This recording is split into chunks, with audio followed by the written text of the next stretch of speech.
শ্রমিক দলের সমাবেশের খবর জানাচ্ছিলেন এতক্ষণ আমাদের সহকর্মীরা। আন্তর্জাতিক শ্রমিক দিবস উপলক্ষে রাজধানীর বায়তুল মোকাররমের দক্ষিণ গেটে চলছে বাংলাদেশ শ্রমিক কল্যাণ ফেডারেশনের শ্রমিক সমাবেশ। বেলা ৩টায় শুরু হওয়া এই সমাবেশের শুরুতেই বক্তব্য রাখেন সংগঠনের কেন্দ্রীয় নেতারা। তাদের বক্তব্যে উঠে আসে বর্তমান সময়ে শ্রমিকদের নানা দুঃখ দুর্দশার কথা। তারা অভিযোগ করেন, অতীতে কোনো সরকারি শ্রমিকদের স্বার্থ এই সংশ্লিষ্ট বিষয় নিয়ে কাজ করেনি। অন্তর্বর্তীকালীন সরকারের সময় বাস্তবায়ন হওয়া শ্রম কমিশনের সুপারিশ বাস্তবায়নের আহ্বান জানান বক্তারা। শ্রমিক সমাবেশে প্রধান অতিথির হিসেবেও বক্তব্য রাখবেন সংসদের বিরোধী দলীয় নেতা এবং জামায়াতের আমির ডাক্তার শফিকুর রহমান। দুর্দান্ত সব ফিচার নিয়ে এলো ক্যাপ্টেন ভিক্টর বাইক। এতে রয়েছে শক্তিশালী রিচার্জেবল ব্যাটারি, ব্লুটুথ এবং exciting music. Captain Victor bike, আনন্দে বাড়ুক শৈশব।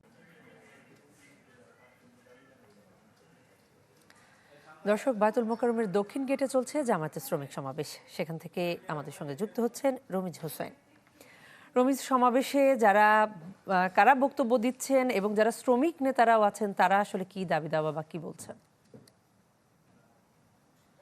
বেলা ৩টা থেকে শুরু হয় সমাবেশে। এখন বক্তব্য রাখছেন ঢাকা মহানগর দক্ষিণের যিনি আমির ছিলেন, চাঁপাইনবাবগঞ্জের একটি আসনের সংসদ সদস্য বুলবুল।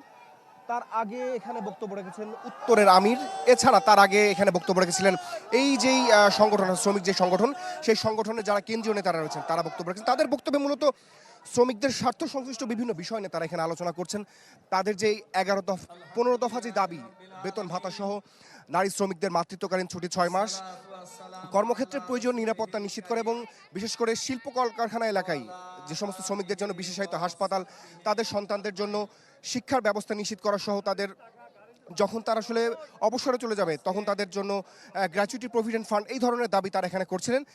এবং এখানের পরবর্তীতে এখানে বাংলাদেশ জামাত ইসলামের আমির ডাক্তার শফিকুর রহমান বক্তব্য রাখবেন। তো আমি যেটি বলছিলাম, তার যারা আসলে যে সমস্ত নেতারা এখানে বক্তব্য রাখছেন তাদের বক্তব্যে শ্রমিকদের স্বার্থ সংশ্লিষ্ট বিষয়গুলো কিন্তু বেশি প্রাধান্য পাচ্ছেন এবং বর্তমান সরকারের প্রতি তারা আহ্বান জানাচ্ছেন যাতে যত দ্রুত সম্ভব শ্রমিকদের যেই দাবি তারা করেছেন, তাদের যে 15 দফা দাবি, এই দাবির সপক্ষে তারা যুক্তি তুলে সংসদে যাতে প্রতিনিধিত্ব করতে পারেন। বাংলাদেশ জামাত ইসলামী সহ বিরোধী দল যারা রয়েছেন সেই সমস্ত সংসদ সদস্যরা সেই ধরনের সংসদ সদস্যদের প্রতি এখানে আহ্বান জানাচ্ছেন এবং বর্তমান সরকারের প্রতি তারা আহ্বান জানাচ্ছেন এই যেই দাবিগুলো তারা করেছিলেন সেই সমস্ত ন্যায্য দাবিগুলো যাতে সরকার মেনে নেয় এবং যে কোনো জনগুরুত্বপূর্ণ কাজেই আসলে শ্রমিকদের ছাড়া কোনো ধরনের কোনো সভ্যতা কিন্তু গড়ে ওঠে না, এই ধরনের বক্তব্য এখানে রাখা হচ্ছে।